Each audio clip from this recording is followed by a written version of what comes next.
ጓደኛዬ ብዬ አቀረብኩ። አንተ ግን እንደዚህ ታደርጋለህ።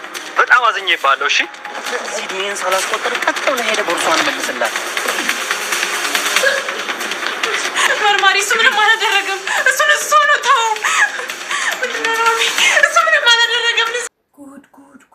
ዛሬ ምን ተፈጥሮ ነው? ወይኔ ጽናት ክፍል 8 እናየዋለን በጉጉት። መጀመሪያ ሰላም ልበላችሁና ሰላም፣ እንዴት ናችሁ? ውድና የተከበራችሁ በመላው ዓለም የምትገኙ ኢትዮጵያውያን እንዲሁም ኤርትራውያን የቻናሌ ቤተሰቦች እንዴት አላችሁልኝ? እግዚአብሔር ይመስገን በጣም ሰላም ነኝ። እናንተ በያላችሁበት ሰላምና ፍቅር ጤና እንደምትወልኝ ተስፋ እያደረኩኝ ጽናት ክፍል 8 ምን ተፈጥሮ ነው የምናየው ይሆናል።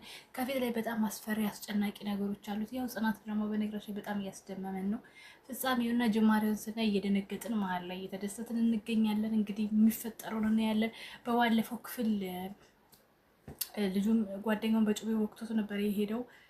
ተጎድቶ የሆነ ምን ተፈጥሮ የሆነ የሚለውን ነገር እናያለን ማለት ነው። እኔ ከነሱ ተነጥዬ መኖር አልችልም። ነው እባክህ እንደዚህ አትበል። ፈጣሪ ክፉን አያሳየንም። አባባ በእውቀትም እኮ እጃቸው መድኃኒት ነው። ናማ አሁን እንዳለችው መጸለይ እንጂ መጨነቅ ምንም ዋጋ የለው። እኔም እኮ መጨናነቅ ፈልጌ አይደል፣ ግን ደግሞ በቃ የማላውቀው ጭንቀት ውስጤን ውጥር አድርጎ ይዞኛል።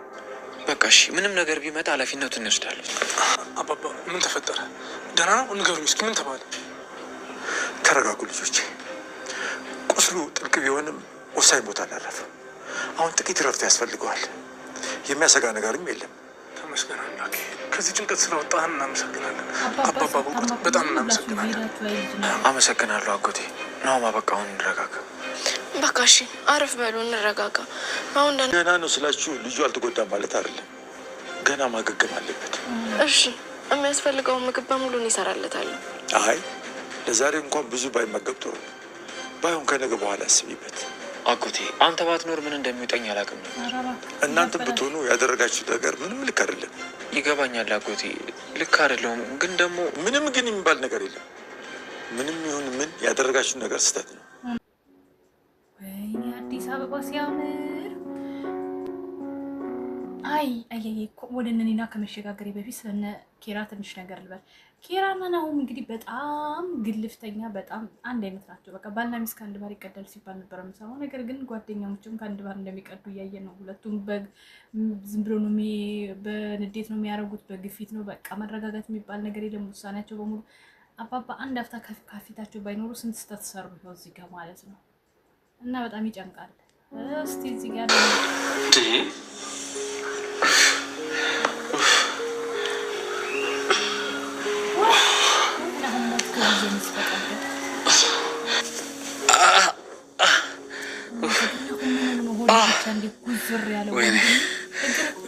ወይኔ የምለው ኒና እታያቸው የሰው ልጅ እንደዚህ እኮ ነው። ኒናዬ አሁን ዝም ብዬ ሳየው አለው። እግዚአብሔር ይመስገን። እንዴት ነህ አንተ? የሰው ሀገር ኑሮ እንዴት ይዘዋል? ደህና ነኝ ናቲ። ዛሬ ከኢንሹራንስ ኢሜል ተልኮልኝ ነበረ መኪናው አደጋ እንደደረሰበት። ምንድን ነው ቆይ የተፈጠረው? አንተ ደህና ነህ? አዎ ቅዱሴ እኔ ደህና ነኝ። ትንሽ እግሬ ላይ ብቻ ነው ጉዳት የደረሰው። ዋናው አንተ ደህና መሆን ነው። ግን እንዴት ነው ቆይ ነገሩ የተፈጠረው? ምንድን ነው የሆነው? አረ ቅዱሴ የምር እኔ በስተክክል መንገዴን ይዤ እየሄድኩ ነበረ። አንድ ማይረባ መኪና እኮ ነው መጥቶ የገጨኝ። ቅዱሴ መኪናው ተጎድቷል። እኔ ግን ደህና ነኝ። ለዛ ደግሞ ይቅርታ አድርግልኝ። እርግጠኛ ነህ? ያኛው መኪና አቅጣጫ ስቶ መጥቶ ነው የገጨክ እንዴ? አዎ ቅዱሴ እንዴ እንደውም እኮ ኢንሹራንሶቹን ራሱ እኮ ጠርቻቸው እኮ ጥፋተኛው ያኛው መኪና ነው ብለውኛል እኮ። ናቲ የኢንሹራንሱ ኢሜል ማብራሪያ ግን እንደዛ አይደለም የሚለው። አንተ አቅጣጫ ስትሄደ እንደገጨኸው ነው የሚናገረው። ውሸት ምንድን ነው ናቲ? ምን ተፈጥሮ ነው? ቅዱሴ ደህና አይደለም? ደህና ነው። አረ ቅዱሴ እንደዛ እኮ አይደለም። ቼክ አድርገህ ከፈለክ።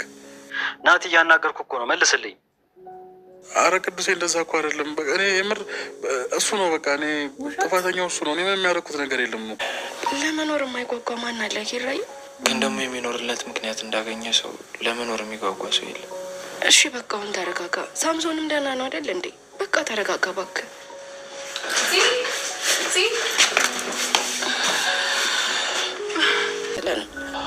አላውቅም እኔ ሁሉም ነገር ተደበላልቆ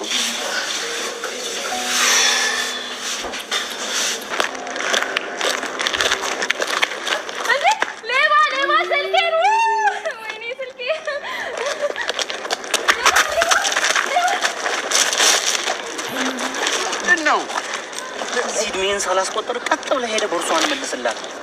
ሸነጋገኝ ፖሊስ ጣቢያ አንተን ጊዜን ማቃጠል አልፈልግም። ድጋሚ ግን ሌብልነት ላይ ባገኘ ያኔ እኔን አያርገኝ።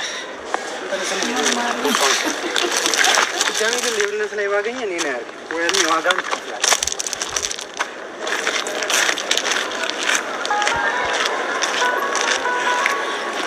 መርማሪ ጆ በጣም አመሰግናለሁ። እሺ እንዴ ብታይ ስልኬ ቢጠፋብኝ ኖሮ ስንት አይነት ፋይል እንዳለ በጣም ብዙ ነበር። በዛ ላይ ደግሞ ቦርሳዬ ውስጥ ሀና ተረጋጊ። ቦርሳሽ ስለተመለሰ በጣም ደስ ብሎኛል። ግን ለሌላ ጊዜሽ አንቺም አትዝረክረኪ። አትዝረክረኪ ያላላ ሄደች። ሀና አዎ መርማሪ ጆ ልክ ነው። ጥንቃቄ ትንሽ ይጎለኛል። አስተካክላለሁ። እሺ ጥሩ። እንደውም አጋጣሚ ሲያገኘሽ እንጂ ወደ አንቺ ጋር ቢሮ እየመጣው ነበር። እኔ ጋር እንዴ ለምን ማለት ነው? ቆይ ትንሽ ላውራ። ቆይ ሀኒዬ ትንሽ ላውራ። እናንተ የጽናት ዳይሬክተር አድርሱልኝ።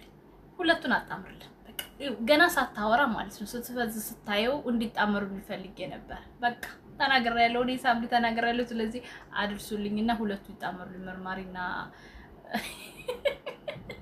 የኔ ውድ ልክ የሷና የኔና ህይወት ያሳዝነኛል። ማልቀስ ብቻ በህይወታቸው ደስተኛ ሆነው አያውቁም። በቤተሰባቸው ደስተኛ አይደሉም። በህይወታቸው ደስተኛ ብዙ ነገር ያሳልፋሉ። ለሰው ደግሞ ይጨነቃሉ። ስለዚህ ሁለቱ ይጣመሩልኝ። እኔ ቢሮ ድረስ ለምን አንተ ትደክማለህ? እንደምትፈልገኝ ብትነግረኝ እኮ ነው እየከነፍኩ መጣ ነበር። ሌላ ምንድን ነው እኔ ቢሮ ድረስ የምትመጪው? አልገባኝም። አንቺ ልጁ ቦርሳውን መልሶ አምሮሽን ነው እንደሰደው? ምን አልከኝ መርማሪ? አሁን ደህና ነኝ። ድጋሚ ንገረኝ እስኪ ልሰማ ዝግጁ ነኝ። አሁን ለአንዳንድ ጥያቄዎች ፈልጌሽ ቢሮ ድረስ እየመጣው ነበር። እንደ አጋጣሚ እዚህ ተገናኘን ነው ያልኩሽ። አይ ፈጣሪ ግን እንዴት እንደሚወደኝ አየህ። የኔ ቦርሳና ስልክ እንዳይጠፋ ብሎ እኮ ነው አንተን እዚህ ድረስ ይላከልኝ።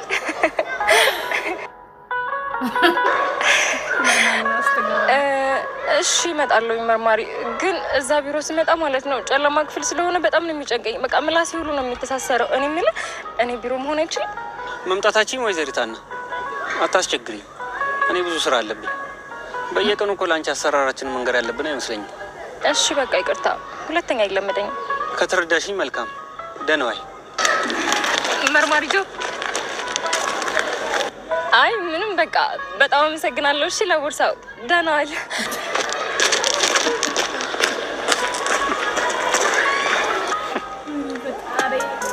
ከቀልቧ የተጣላት ማለት አንቺ ነገር ሆኖ እንዳይሆን የሆነ ነገር አድርግ።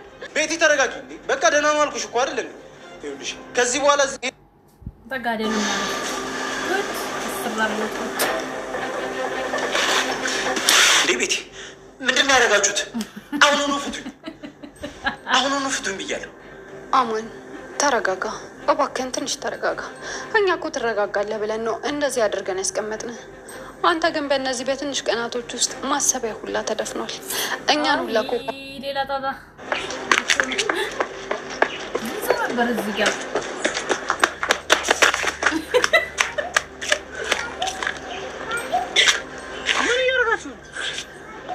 እንዴ? በሰላም ነው ሰፈር ውስጥ እንደምትሯሯጡት እንዴ? ወይስ የሰፈራት ላይ ሆናችኋል?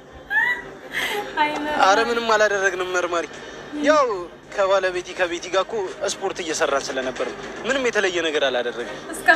ነገር ግን ስፖርት የምትሰሩ አትመስሉ። ምን አምልጧችሁ ነው እንዲህ በኃይል የምትሯሯጡት? እሱማ እኮ ገባኝ። ለዛ ነው እዚህ ቤት መሆን አለብን የምልህ። አሁን አግባ። በመጀመሪያም አማን እኔን እንደሚገለኝ ደጋግሜ ነግሬያችሁ ነበር። እናንተ ደግሞ አልሰማላችሁኝ። ይሄው እንደምታዩት ይሄ ሁሉ ነገር ተፈጠረ። ሳምሶን ጥፋታችንን እኮ ሳናምን ቀርተን አይደለም፣ ግን ደግሞ በቃ መረጋጋት ነው ያለብን። እንዴ ምን እስከሆነ ነው? ቆይ የምረጋጋው? እባክህ እኔ መኖር ፈልጋለሁ። እባክህ መሞት አልፈልግም። እኔንም የሚጠብቁኝ እናትና አባት አሉ። ሳምሶን እባክህ አሁን ወደ ውስጥ ተመለስ። ከዚህ በላይ ከራሴ ጋር እንታገላለን። እዚህ ደግሞ ሌላ ጣጣ። ልጁ ፈርቷል ማለት ተጎድቶ እንዳይሆን ብቻ የምር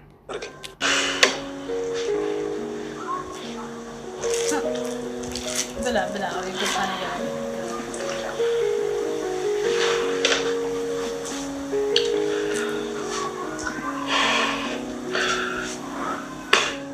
ቆይ ለምን ደስ ልከኝ ነው የማያንሰው? በቃ ነገሮች ሲበላሹ የሰው ልጅ እንዳለ ጀርባውን ይሰጣል ማለት ነው። ኧረ እባክህ ይሄም የሚገርም ነው።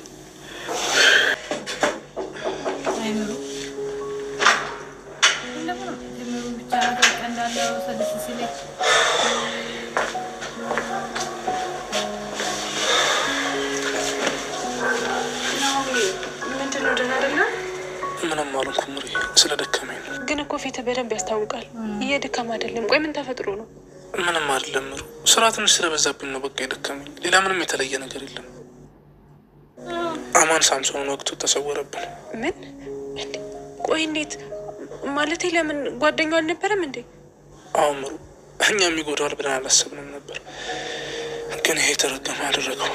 ምን አይነት ዘመን ላይ ነው የደረስነው? ቆይ ይሄ ምን አይነት ጭካኔ ነው? ምሩ፣ እኛም እኮ ነገር ይፈጠራል ብለን አላሰብንም ነበር።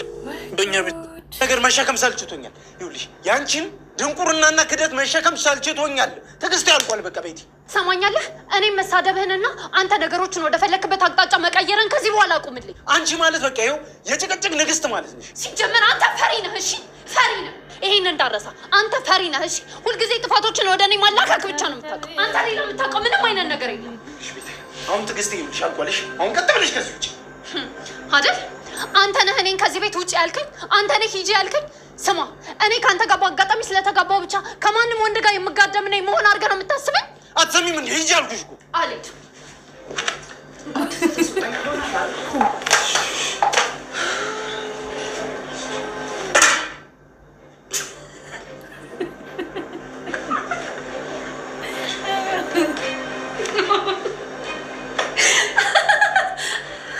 ምን ያስቅሻል? ምን ያስቅሻል እያልኩሽ እንዴ? አንቺ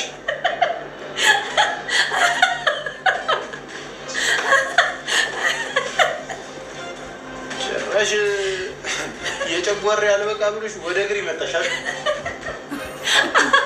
እውነት ለመናገር እዚህ ቤት ያለውን የቤት እቃዎቼን በጣም ወዳቸዋለሁ።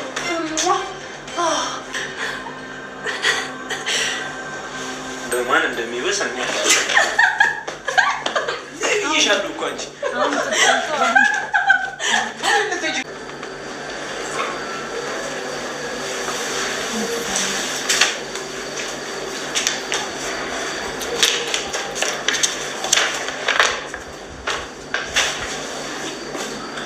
ጽናት አማን ነኝ።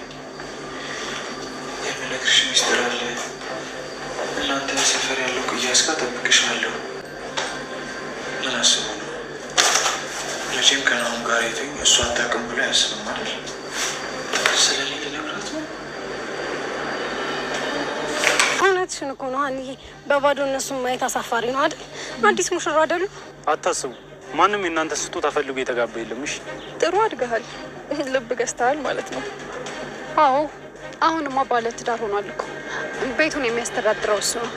ብታይ እንዴት ያለ አባወራ ወጥቶታል መሰለሽ። አትንገሪያት። ጥሬውን አብስላ የሰጠችሽ እኮ እሷ ነች። ይኸውላችሁ እኛ በጣም ከባድ ጊዜ ነው እያሳለፈን ያለነው። እናንተ ከመምጣታችሁ በላይ ይዛችሁ የመጣችሁ ድራማ እኛን እየጎዳ ነው። ስለዚህ አሁን በቃ ከመንገዳችን ዞር በል። ለማንኛውም ግን እንደዚህ አይነት ጸባይ ያለው ባላገኛለሁ ብዬ አንድም ቀን አስቤ አላውቅም ነበር። እንደ ሄኖክ አይነት ሰው መኖሩ ባቅኖ ወገኛ አንድ ደቂቃ ፍቅር ወይ እናንተስ?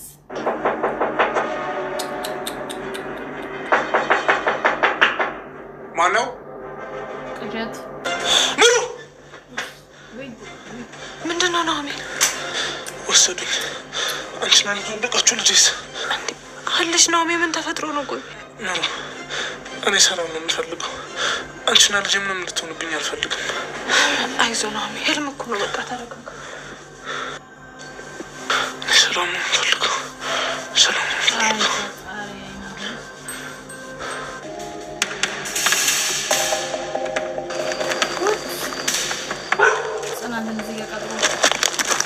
አማን ተረጋጋ፣ ተረጋጋ። አማን እኔ ላወራ ብቻ ነው የመጣሁት። ተረጋጋና ስማኝ።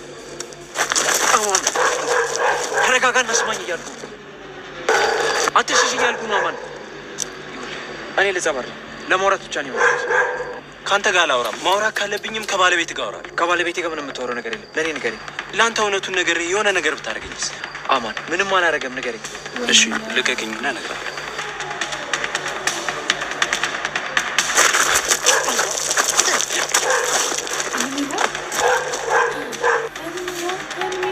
አማን አማን አማን እንዳትንቀሳቀስ።